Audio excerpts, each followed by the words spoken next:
Walter E. Williams, so glad to have you with us. Well, thank you, John. And welcome to Colorado. We're really glad to have you here. Now, you flew out for an event that we're doing, and I'm thrilled to have you here.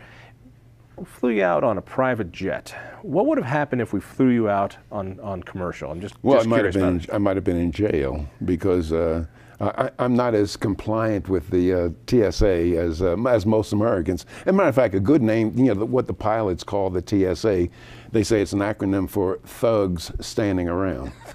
But wait, they're there to protect us from threats. They're there to keep us from shoe bombers and underwear bombers and all sorts of hijackers and people with utility knives that can do real danger. Yeah. Well, what started me, stopped flying commercial, it was a number of years ago, and I had carry-on baggage. And pretend that you are a TSA person.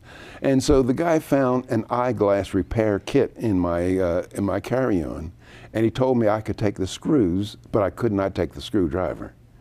And the screwdriver is about that big. And so I said, who in the world ever heard of an airplane being hijacked with the eyeglass screwdriver? He said, wait here.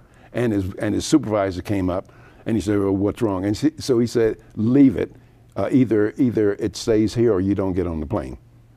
And so then, and people who had invited me had to spend a whole lot of money setting a banquet and stuff like this. So I did go, but I said that's the last time. But it was just a screwdriver, Walter. Yeah. You could buy another one. What made it so strong to you that you couldn't say, well, for the sake of safety, for the sake of making sure that our airwaves are secure, that people can fly and feel comfortable, and so that the terrorists don't win, this 2-inch long eyeglass screwdriver, I will part with it. Yes, for America. I'm not willing to. See, that's the difference between me and most Americans. Many Americans will do anything, let these people do anything to them in the name of safety, as long as it'll keep us safe. And this is a show where maybe kids are watching, so I won't say too many things. Trust me, there's no kids watching. They're not even adults watching. Don't worry. So, but where do you draw that line then? I mean, are you saying there shouldn't be any screening at all going on an airplane? Well, as a matter of fact, I think that maybe the one solution is that allow all the passengers to carry pistols. And I'm wondering who would hijack a plane with all the passengers carrying pistols.